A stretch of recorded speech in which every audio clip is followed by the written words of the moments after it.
My name is Clara Bennett. I'm 36, and about 6 months ago, I flew across the Atlantic for my younger sister's wedding. The trip took 17 hours. When I reached the venue, my parents were standing at the entrance. They weren't there to welcome me. They were there to make sure I left. "This is for family," my mother said. "You're not on the guest list." I was wearing the dress I'd bought 6 weeks earlier and carrying the present I had wrapped in my hotel room the night before. My mother looked at me without the slightest hint of regret. No apology, no hesitation, just a firm decision that I didn't belong. The strange part was that I had arranged every vendor contract for that wedding. My name was on every form. My credit card had paid the deposits months earlier, and I had never questioned helping my sister. 3 days later, my mother called me. She wasn't calling to apologize. She was calling about the remaining bill, $42,600. And what I said to her made it clear that I was no longer going to play the role they had given me. Before I continue, take a second to like the video and subscribe, but only if you truly enjoy stories like this. Also, tell me where you're listening from and what time it is there. I'd love to know. Now let me take you back to the Tuesday evening when my sister announced her engagement. It was late February in Dublin. Rain was tapping against my apartment window when my phone lit up with a video call from my younger sister, Tessa.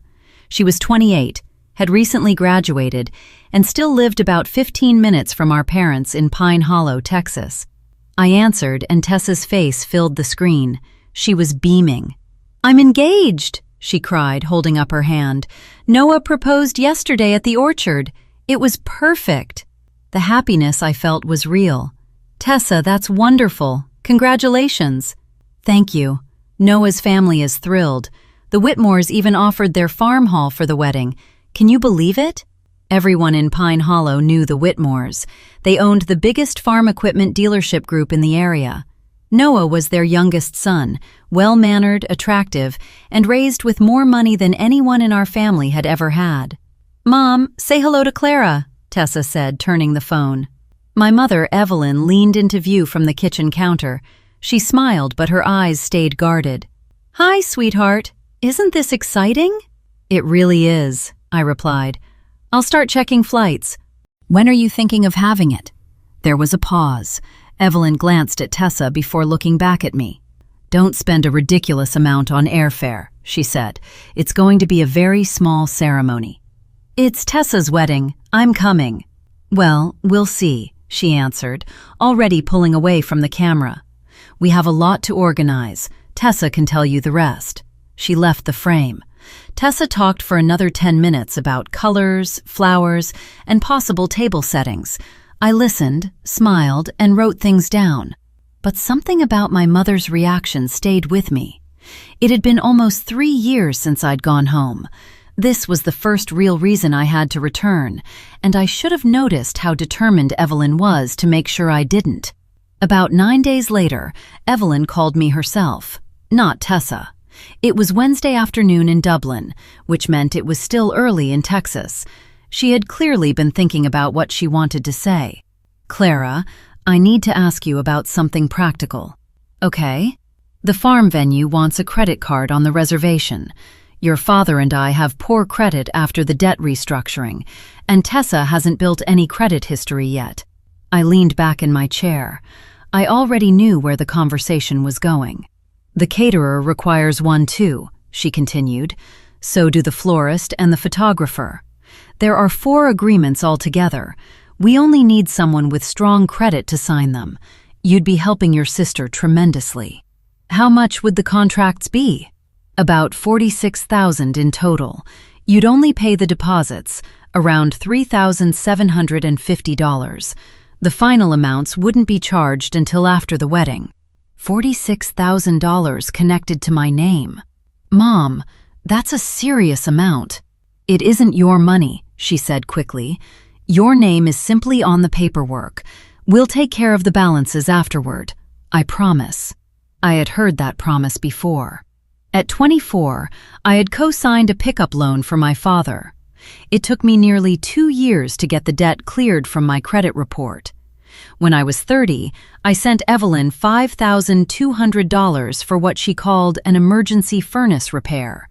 I later discovered the money had gone toward Tessa's tuition. But this was my sister's wedding. I was the older daughter with a steady career, a good credit score, and a salary from Dublin. "All right," I said, "send me the documents." I convinced myself that this was what family members did for each other. That week, I signed all 4 contracts. I didn't study the fine print as carefully as I should have.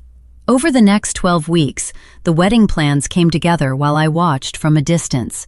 Tessa created a group chat called Whitmore Wedding Circle. I wasn't included. I only discovered it because she accidentally forwarded me a message meant for that group. It was a picture of bridesmaid dresses with the words, "Help us choose." I was clearly not part of the group being asked. I called Tessa twice to ask about the dress code, the seating, and whether she wanted me to give a toast. The first time, she said she'd get back to me. The second time, she let the call go to voicemail and texted me nearly an hour later. "Sorry, things are crazy with the planning. I'll talk to you soon." I called Evelyn and asked if there was anything else I could do. "Everything is already handled," she told me. "You don't need to worry about anything." I never received an official invitation. There was no printed card and no digital one either. But I told myself it was normal. I was her sister. Sisters didn't need invitations. Family was supposed to be included automatically. Then, 13 days before the ceremony, Tessa posted a picture online. It showed her at a rehearsal dinner in a restaurant in Pine Hollow, wearing a white outfit and surrounded by her bridesmaids. Evelyn was standing beside her, smiling proudly. The caption said, "My whole family, my whole world." I stared at that picture for several minutes. I wasn't there. I hadn't been invited. I almost called Tessa and asked why, but then I started making excuses for them. Maybe the dinner had only been for the wedding party. Maybe they thought I couldn't arrive early enough. Maybe I was reading too much into it. The following morning, I set my alarm for the trip. I had taken 6 days of leave from the 22 I received each year. My round-trip ticket from Dublin to Toronto and then on to Dallas cost $1,520. 4 nights at the Riverstone Lodge, the best hotel nearby, cost another $740. Tessa had once mentioned wanting a professional espresso machine during a video call, so I bought one for $690. Before I even arrived in Texas, I had spent $2,950. During the first part of the flight, I opened the toast I had been writing for weeks. I kept it short, about a minute and a half. I wanted to tell everyone how Tessa had made me hold ceremonies for her dolls when she was 6. She always assigned me to be the officiant and never let me play the bride. I thought people would laugh. I practiced it quietly into my scarf so the passenger beside me wouldn't think I was talking to myself. When I landed in Toronto for the connection, I texted Evelyn. "Just arrived in Toronto. 1 more flight, then I'll see everyone. I'm excited." She didn't answer for almost 45 minutes. Just before boarding, she finally sent back, "Busy today. See you tomorrow." There was no exclamation point, no "have a safe flight," no sign that she was looking forward to seeing me. I almost sent the message to my friend Fiona in Dublin and asked whether I was imagining the tension. Instead, I put my phone away, boarded the connecting flight, and told myself that everything would feel normal once I reached Pine Hollow. 17 hours of travel, 1 short reply. I checked into the Riverstone Lodge around 9:15 on Friday night. The woman at the desk asked whether I was in town for the Whitmore Bennett wedding. Apparently, everyone knew about it. When I said yes, she smiled. "How nice. You must be close to the family." "Something like that," I answered. My room was small but clean. I hung my burgundy dress in the closet and placed the espresso machine, still wrapped, on the desk. Then I called Tessa. It rang 3 times before going to voicemail. I texted my mother instead. "I'm checked in. What time should I come to the venue tomorrow?" About an hour later, she replied, "Ceremony at 2:20. That was all. No invitation to come early. No suggestion that we meet for breakfast. No message from my father saying he was glad I had made it. I sat on the edge of the bed and looked at myself in the mirror. I had traveled 17 hours. I had spent nearly $3,000. I had signed contracts totaling more than $46,000, yet my mother could barely send me a complete sentence. The last time I had been home was for my grandmother's funeral, almost 3 years earlier. Evelyn barely spoke to me then. She spent most of the service whispering to Tessa and greeting people from town. At the gathering afterwards, someone asked her how many children she had. "Just one," she said. "Tessa." I was standing a few feet away with a plate in my hand. That night, I pressed the wrinkles out of my dress as carefully as if I were preparing for an interview. In a way, I suppose I was.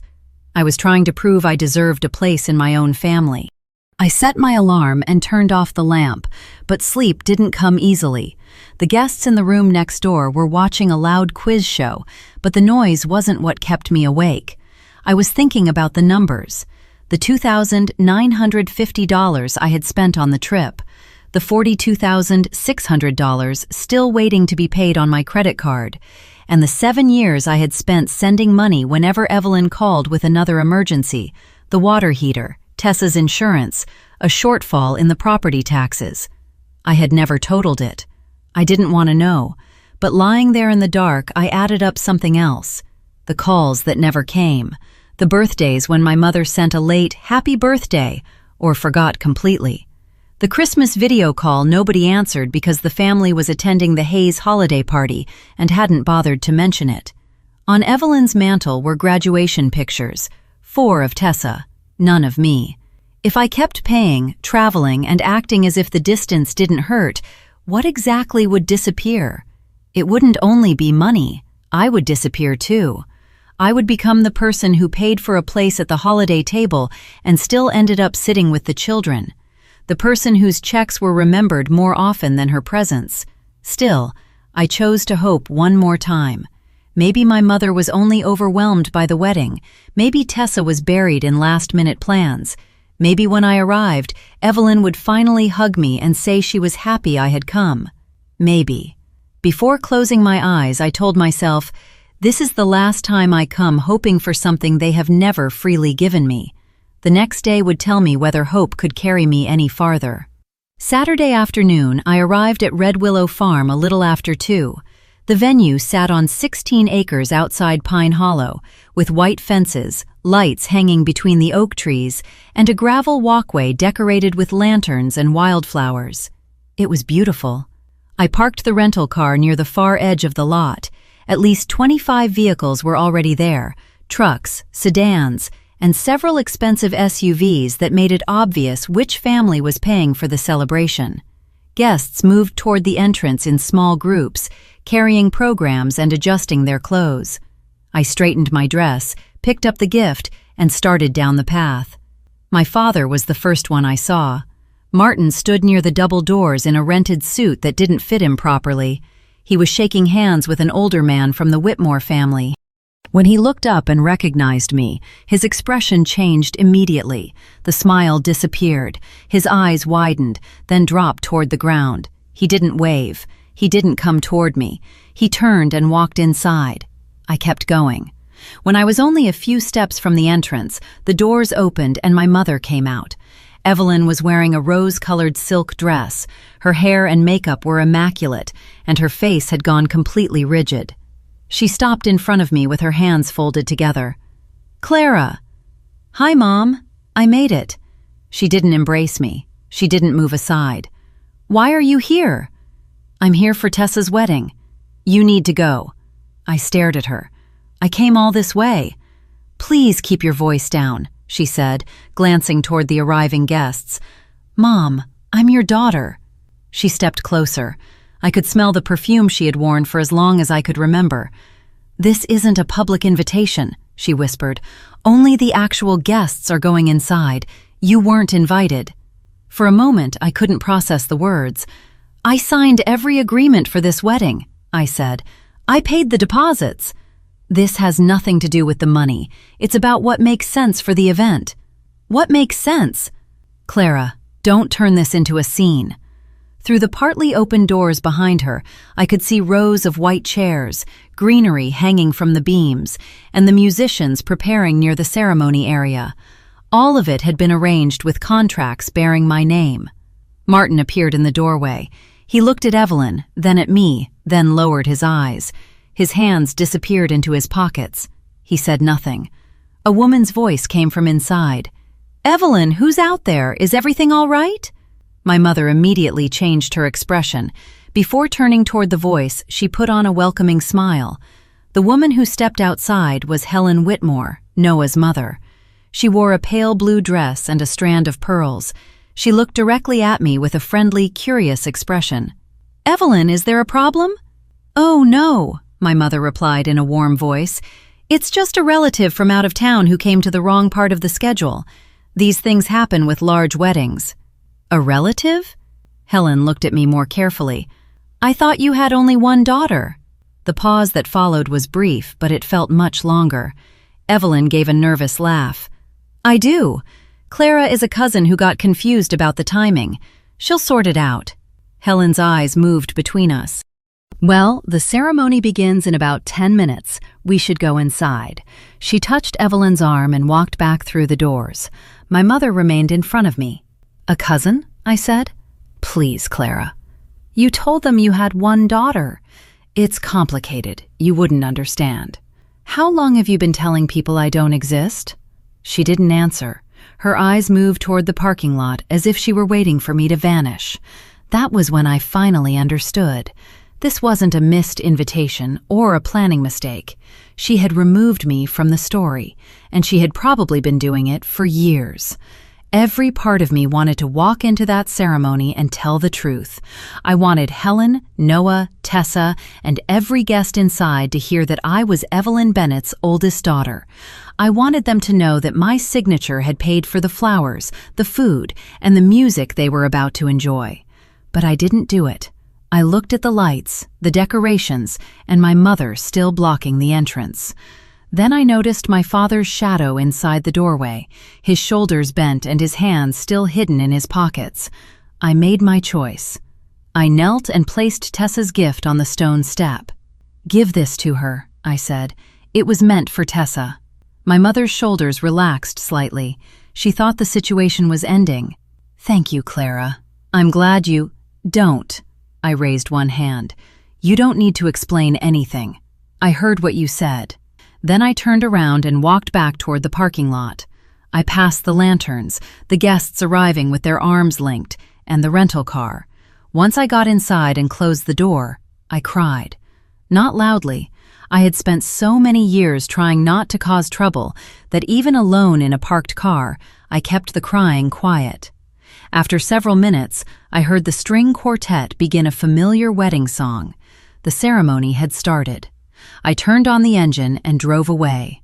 In the mirror, Red Willow Farm grew smaller until it disappeared. I hadn't shouted or slammed anything. I had simply left.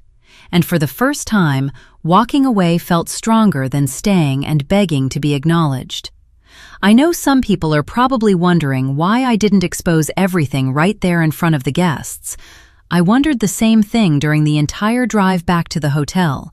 But what would you have done if your mother looked you in the face and introduced you as a cousin? Tell me in the comments. And if this reminds you of something in your own life, leave a like. It helps more than you might think. Back in my room, I removed my shoes and sat on the bed without changing. My mascara had smudged, and the toast I had written was still open on my phone. I closed it without reading a word. Then I opened my laptop. 4 vendor emails had arrived during the previous 2 weeks. I had skimmed them when they came in. This time, I read every line. Red Willow Farm, contract holder, Clara Bennett. Deposit received, $1,350. Remaining amount, $16,250. Due within 5 business days after the event. Hearthside Catering, contract holder, Clara Bennett.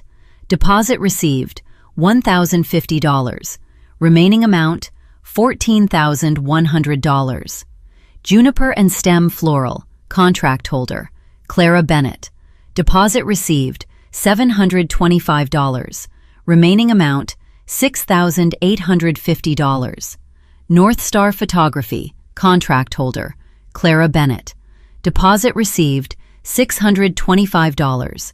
Remaining amount, $5,400. The totals were clear. I had already paid $3,750 in deposits. The remaining balance was $42,600. Each PDF included my name, my card details, and my electronic signature. The wedding reception was probably underway by then. Tessa was likely dancing with Noah. Evelyn was probably hugging her. The Whitmores were raising glasses with my family, and every part of that celebration had been secured with contracts belonging to the woman they had just refused to let inside. I didn't call anyone that night. I didn't send angry messages. I sat on the hotel bed while the same number ran through my head.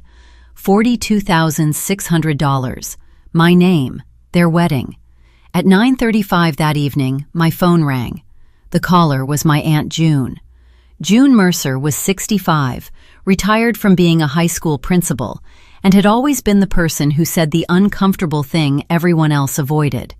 Evelyn called her difficult. Most people called her honest. "Clara, where are you?" June asked. "I didn't see you at the wedding." "I was there. I just never got inside." "What do you mean you didn't get inside?" I told her everything.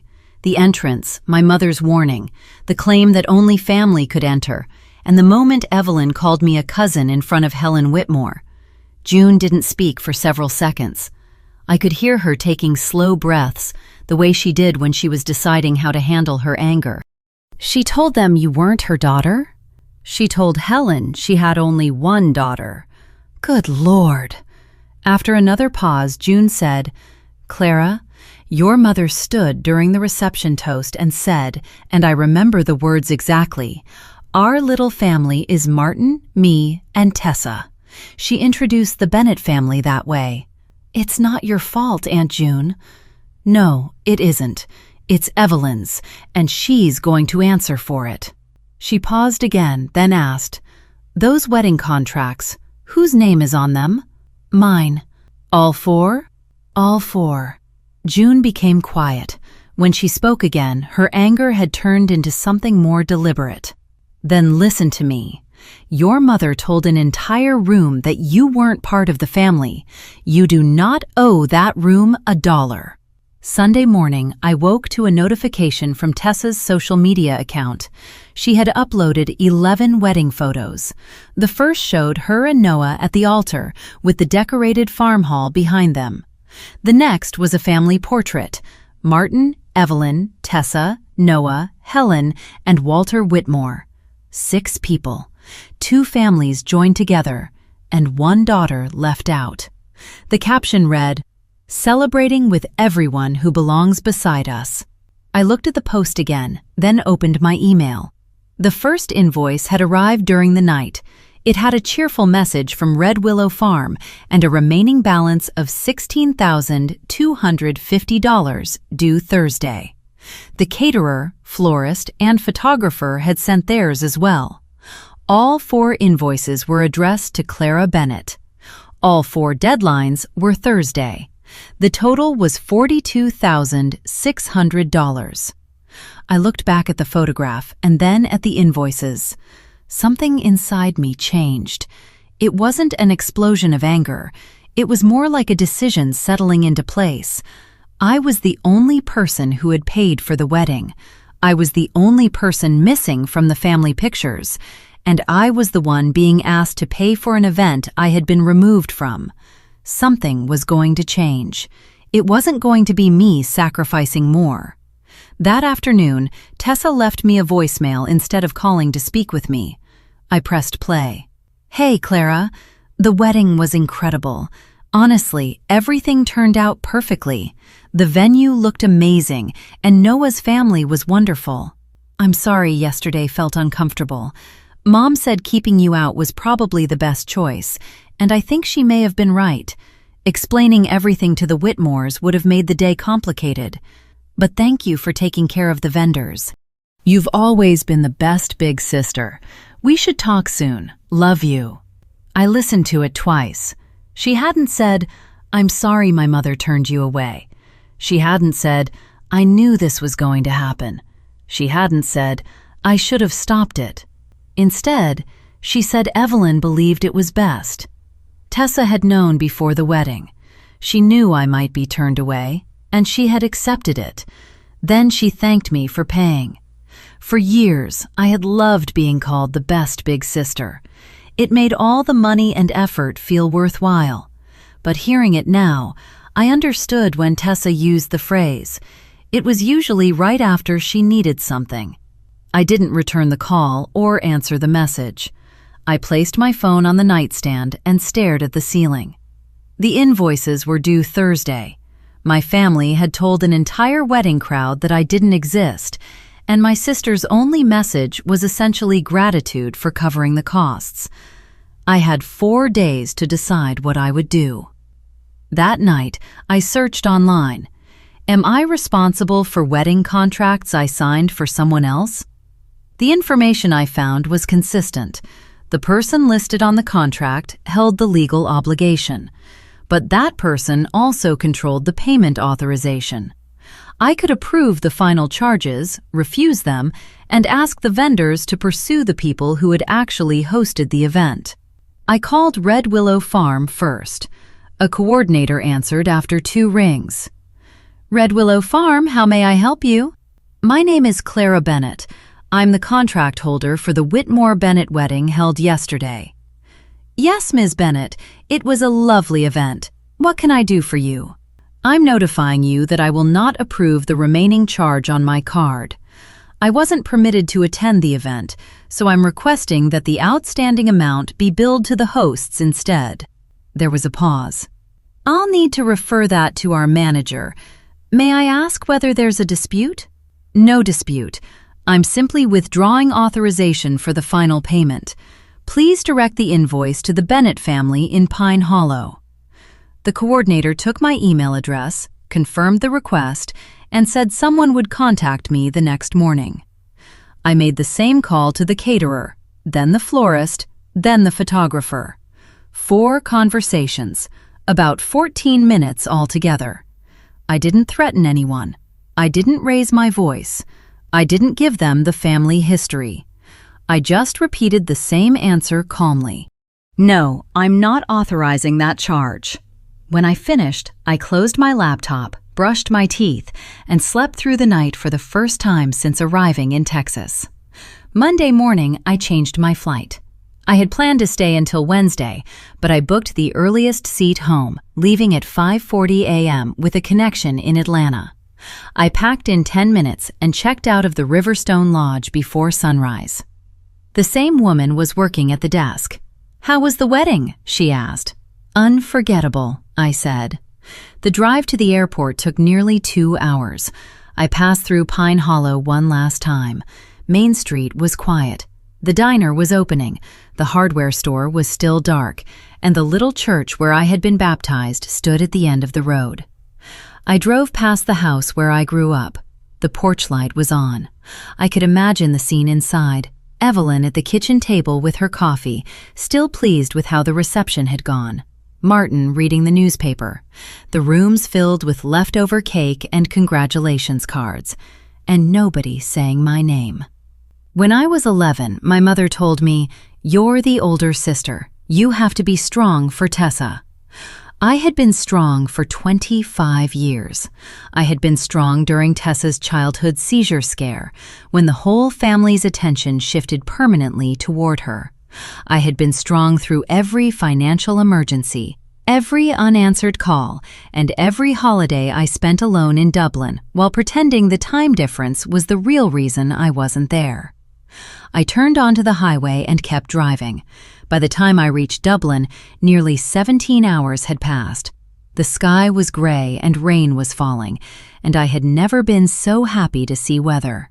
When I turned my phone back on in the arrivals hall, there were no missed calls and no messages. Nobody in Pine Hollow had checked whether I had arrived safely. But I knew the calls would come soon. The vendors would start contacting my parents on Tuesday. More invoices would arrive by Wednesday. Then my mother would call. I was right.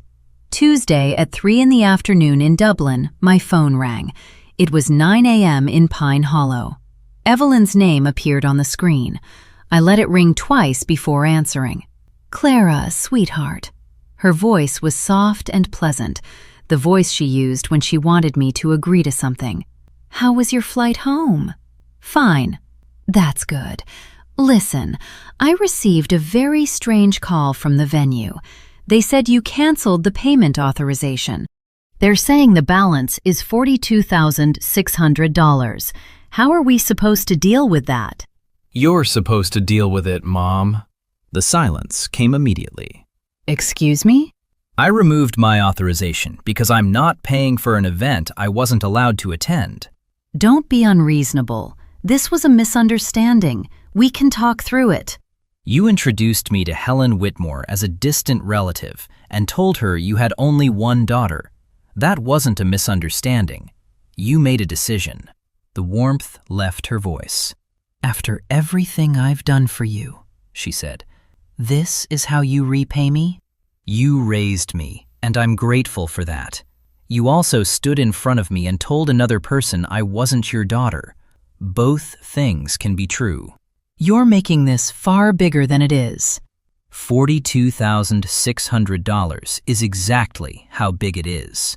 "Your father is under a lot of pressure. His blood pressure has been high.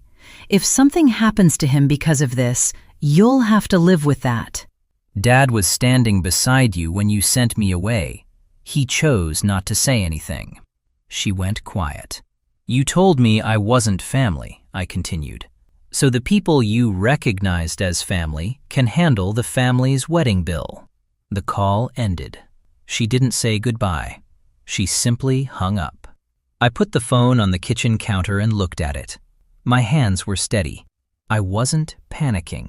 The apartment was quiet in a way it hadn't been for months. 40 minutes later, Evelyn called again. This time there was no sweetness in her voice. "Do you understand what you've caused?" "Yes." "The venue is calling me. The caterer is calling me. They're forwarding the invoices to my email with your name removed and mine put in its place. Do you know how embarrassing this is?" "I imagine it's similar to being called a cousin at your own daughter's wedding." "That is not comparable." "You're right. This embarrassment comes with a $42,600 price tag." "I raised you. I fed you. I drove you to school for 13 years. And now you're going to destroy this family over one little misunderstanding?" "It wasn't a misunderstanding." "Fine," she snapped. "If this is what you want, I'll tell the whole town what kind of daughter abandons her family over money." "Tell them whatever you want. I'd rather be the daughter you criticize than the daughter you pretend doesn't exist." That stopped her. After a moment, she said more quietly, "You don't mean that." "I do." There was another pause. Then she reached for the threat she had used for years. "Your father could have a heart attack over this. If he ends up in a hospital, that will be because of you." There it was again, my father's health used as a weapon. She had said similar things when I moved overseas, when I missed Thanksgiving, and when I stopped sending money without being asked. "Dad's health belongs between him and his doctor," I told her. "It doesn't belong between me and my credit card." She hung up again. This time, I didn't remain beside the phone. I filled the kettle and made tea. By Wednesday, Evelyn had activated what I thought of as the family phone tree. Every relative who could be reached had apparently been given a role. Tessa called first. She was crying hard, the kind of crying she had used to get sympathy since she was a child. "Clara, please. Noah and I just got married. We don't have $42,600. If you don't pay it, we have to. We're trying to start our life together, and you're ruining everything." "Tessa, did you know Mom had told the Whitmores I didn't exist?" There was a sniffle, followed by a long pause. "She said it would be easier that way," Tessa admitted. "The Whitmores are traditional, and they might have had questions about an older sister living overseas who wasn't married. Mom thought it would keep things simple." "You knew before the wedding?" "I didn't think she would actually stop you at the door." "But you didn't stop her." She began crying again. Can we please just talk about the bill? Noah's parents are asking us what happened. Then maybe someone should give them the truth. Tessa ended the call. My father called that afternoon. Martin almost never called me. Occasionally, he sent a short email about the weather or a baseball score, but hearing his voice was unusual. "Clara," he said, "your mother is very upset." "I know. Can't you make some kind of compromise? For the family?" "Dad, did you know Mom had been telling people I wasn't your daughter?" He exhaled slowly. "That isn't exactly what happened." "Were you there when she called me a distant relative?" "Yes." "And did you say anything?" He didn't answer. A few seconds later, the call ended. Every one of them disconnected as soon as I asked a direct question. The pattern was becoming impossible to miss. They preferred silence over the truth. Aunt June didn't wait for anyone's approval. On Thursday morning, the day the invoices came due, she called Helen Whitmore directly. She had found Helen's number on the wedding program she had kept in her purse. I wasn't part of the call. June told me about it afterward. "Hello, Helen. This is June Mercer. I'm Evelyn Bennett's older sister. We met briefly at the reception." Helen remembered her. June continued, "I'm calling because you need to know that Evelyn has 2 daughters, not 1. The older one is Clara. She's 36, lives in Dublin, and works in software. She signed every vendor contract for that wedding." Helen didn't respond. "On Saturday," June continued, "Evelyn stopped Clara at the entrance and told her to leave. Clara had flown 17 hours to attend. She paid the deposits herself. Your new in-law turned her away because she had been telling your family that Tessa was her only child." June said Helen was silent for nearly 10 seconds. Finally, Helen asked, "Are you telling me that the woman Evelyn called a cousin was her firstborn daughter?" "That's exactly what I'm saying." "Why would she do that?" "You'll have to ask Evelyn. I can only tell you what happened. Clara paid for the arrangements, traveled all that way, and was treated like a stranger. She didn't make a scene. She showed more restraint than my sister deserved." Helen thanked June and said she needed to make several calls before ending the conversation. The truth had finally been put into motion. Pine Hollow was a small town. Information moved quickly there. I hadn't asked June to make that call, but when she told me she had done it, I felt something I hadn't felt from my family in a long time. Someone had seen me. Someone had said plainly that what happened at the door was wrong. Has anyone ever done that for you? The one person who finally speaks when everyone else stays quiet? If so, tell me in the comments. And if you want to hear what happened next, subscribe. Thursday afternoon, I sat at my desk in Dublin with a cup of strong black tea and closed every open account. I emailed Red Willow Farm, Hearthside Catering, Juniper and Stem Floral, and North Star Photography. The wording was nearly identical each time. Please consider this formal notice that I, Clara Bennett, the contract holder, do not authorize any additional charges to the card on file. I am requesting that all unpaid invoices be redirected to the hosts of the Bennett Whitmore event in Pine Hollow, Texas. Please confirm receipt. All 4 companies confirmed within the hour. They were polite, professional, and apparently not surprised by the request. The coordinator at Red Willow Farm wrote that their records had been updated. I called my bank next. I canceled the card connected to the contracts and ordered a replacement. The $42,600 in unpaid charges would now go to the people who had hosted the wedding. The $3,750 in deposits was gone. Those payments had been made months earlier and were non-refundable. Including the flights, hotel, and gift, I had lost $6,700. I sat with that number for a while. It was the cost of realizing that nothing I did would earn me a place with people who had already decided there was no place for me. I could sign documents, send money, cross an ocean, and appear at the door, and they could still erase me. $6,700. Honestly, it was a cheap price for the truth. I closed my laptop, washed my mug, and walked along the River Liffey. For the first time in years, I felt as if I wasn't financially tied to anyone. On Friday morning, I wrote one final email to Evelyn, Martin, and Tessa Whitmore. I drafted it, deleted it, and started again. The first version sounded too angry. The second had too much explanation. The third was simple. Evelyn, Martin, and Tessa, I have withdrawn my payment authorization from all vendor contracts connected to Tessa's wedding.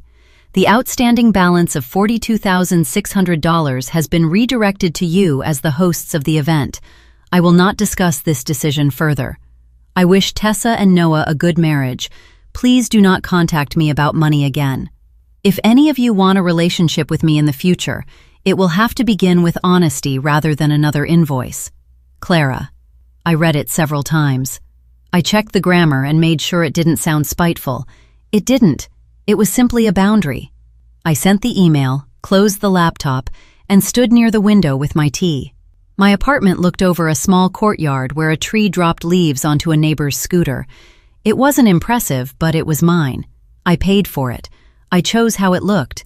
No one here had ever told me I was an outsider. For years, I had been asking myself the same questions. Was I doing enough? Giving enough? If I sent more money, called more often, or flew home one more time, would they finally see me? Standing there in the apartment I had earned through work I was proud of, I felt that burden begin to lift. I hadn't written the email to punish them. I wrote it because I needed to stop punishing myself. June kept me informed about what happened in Pine Hollow. She claimed she wasn't enjoying it, but she was a terrible liar. Helen Whitmore called Evelyn that same afternoon. According to June, who heard the details from someone who had been nearby, Helen's voice was calm but icy. "You deceived us, Evelyn. You told us you had one daughter. We welcomed your family based on what you told us, and now I don't trust you." Evelyn tried to explain. "Clara and I have been estranged. It was a private family matter." "Estranged?" Helen replied. "Your sister says Clara signed every contract for the wedding. That isn't estrangement. That is taking advantage of her." Helen also told Evelyn that the Whitmores would not pay the remaining $42,600. "That is between you and the vendors," she said. "We didn't sign those agreements. From what I understand, neither did you." That evening, Noah confronted Tessa. June heard about it through one of Noah's relatives, because in Pine Hollow every family argument eventually traveled through the same small network. "You have a sister?" Noah asked. "A real sister? She paid for the wedding and your mother sent her away?" Tessa told him it was complicated. "No, it isn't," he said. "It's a lie. Your family lied to mine on our wedding day." Their first serious fight as a married couple happened only a few days after the ceremony. It was about a sister Noah had never known existed and a bill neither of them could afford. Tessa and Noah eventually took out a personal loan for the $42,600. The Whitmores agreed to co-sign, not because they were being generous, but because their name was attached to the event and they didn't want the vendors pursuing them. The perfect wedding now came with a monthly payment. By the following week, the story had traveled through the church, the diner, the school parent network, and the waiting room at the Whitmore dealerships. The details changed slightly depending on who told them, but the central facts stayed the same. Evelyn Bennett had hidden her oldest daughter, turned her away from the wedding, and then sent her the bill. Carol Hayes, who had lived next door to Evelyn for 17 years, stopped her in the church parking lot after Sunday service. "Evelyn, I never knew you had another daughter. Why have I never met her?" My mother tried the explanation she had apparently prepared. "Clara lives overseas. We aren't as close as I wish we were." "It's painful." Carol nodded. June tells it differently. After that, Evelyn stopped attending the church she had known for years. She began going to one in another town where nobody knew the family. Martin became even quieter than usual. He stopped visiting the hardware store on Saturdays and rarely sat outside in the evenings. People who saw him said he looked like someone carrying a burden he didn't know how to set down. Evelyn blamed June. She called her one morning, furious and trembling. You've destroyed this family." June told me her answer was short. "I didn't reveal anything, Evelyn. I just stopped hiding it for you." Evelyn ended the call and stopped speaking to her. The list of relatives she refused to talk to kept growing. The image she had spent years creating, a devoted mother with a flawless little family, was falling apart. Nobody had attacked it. The truth had simply weakened it. 2 weeks after the wedding, Tessa sent me a long message. I could almost hear her crying as I read it. "Clara, I'm sorry everything became such a disaster. I swear I didn't know Mom would say those things to the Whitmores. Noah is furious with me, and his parents can barely look at me. The loan starts next month, and we're already struggling with the apartment deposit. I know I'm asking for a lot, but could you pay part of the balance? Even half would help. I'll repay you, I promise. You're my sister, and I love you. I just need help right now." I read the message during my lunch break, then read it again. I was looking for one particular thing: an apology for turning me away, an acknowledgement that Tessa had known what was coming and had done nothing, a sentence admitting that what happened at the entrance was wrong. It wasn't there. The message focused on her marriage, Noah's anger, the loan, the apartment, and the Whitmores' reaction. My pain never appeared. It was an update about her crisis disguised as an apology. She was sorry about the consequences, not about what had been done to me. I replied carefully, "Tessa, I'm sorry you're dealing with this, but I can't help financially. The boundary I set has never been about the money. It's about being treated as family instead of being erased when I become inconvenient. When you're ready to talk about that, not another invoice, I'm willing to listen." I sent the message and put my phone away. She didn't answer that day or during the following week. I wasn't surprised. She had never known how to relate to me when I wasn't solving a problem for her. A month after the wedding, I received an email from my father. Martin rarely wrote to me. When he did contact me, it was usually about the weather or a baseball game. In my entire life, he had never sent me anything longer than a birthday card. The subject line said, "From Dad." I opened it. "Clara, I know I should have spoken up at the farm. I didn't. I stood there while your mother handled everything, and I said nothing. I don't have a good excuse. I was afraid of confronting her, and that made me a coward. That is the truth. Your mother and I are working with the vendors. You don't need to pay the balance. I'm writing because I want you to know that I'm sorry. I should have brought you inside. I will always regret that I didn't. Dad." I read it several times. It didn't repair the damage. He hadn't challenged Evelyn in that moment, and he hadn't demanded that she apologize. He also didn't explain why he had spent decades choosing quiet over defending me. But he had finally been honest. It was the first sincere thing anyone in my immediate family had said since the wedding. I didn't answer immediately. I needed time. A week later, I wrote back, "Dad, thank you. That means more to me than you probably realize.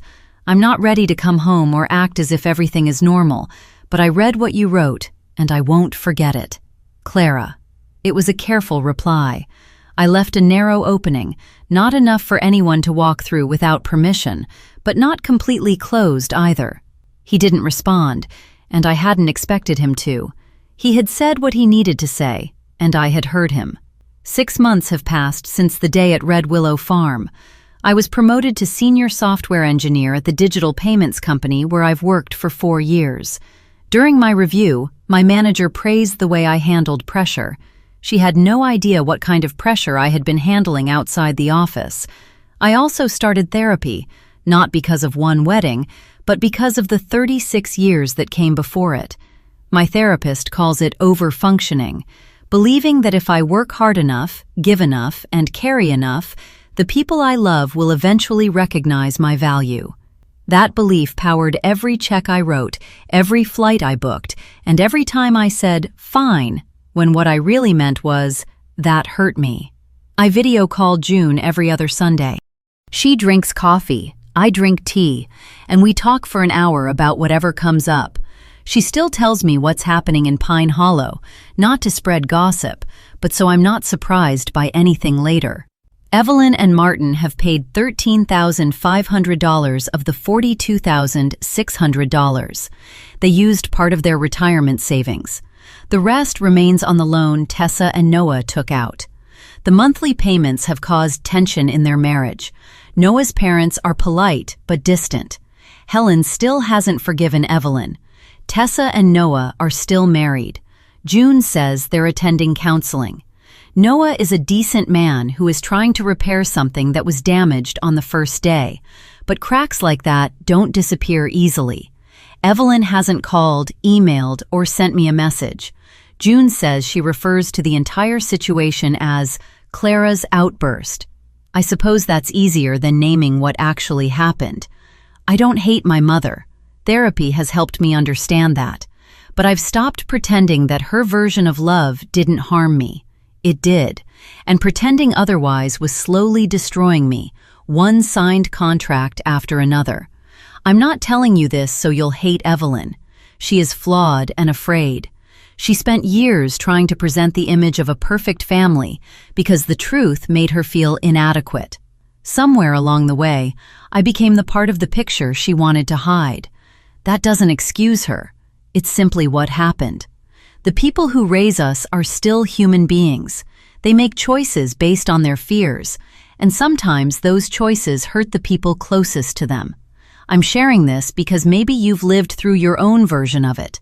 Maybe you're the person who keeps traveling across oceans, literally or emotionally, to show up for people who never make room for you. Maybe you're the one signing the paperwork, paying the costs, absorbing the silence, and calling it love because you don't know what else to call it. I did that for years. I called it responsibility. I called it family. I called it being mature. Every time I wrote another check, swallowed another insult, or acted as if the empty chair at the table didn't matter, I gave away another piece of myself. A boundary isn't revenge. It isn't punishment. It's the point where you decide that your own worth has to matter too, and then you behave accordingly. $42,600. That was the amount I refused to pay, and I don't regret losing the money I had already spent. If you're always paying emotionally, financially, or spiritually for a place at a table where nobody saved you a seat, maybe it's time to build your own table. I didn't lose my family at Red Willow Farm. I finally found myself, and she was worth finding. Thank you for staying with me through the whole story. It truly means a lot. If you were in my position, would you have paid the $42,600 or drawn the line? Put pay or boundary in the comments. I'll be reading them. And if this story touched something personal for you, like the video and subscribe. I share stories about family, boundaries, and finding your voice when the people closest to you try to silence it. There's another story in the description that you may connect with. I'll see you in the next one.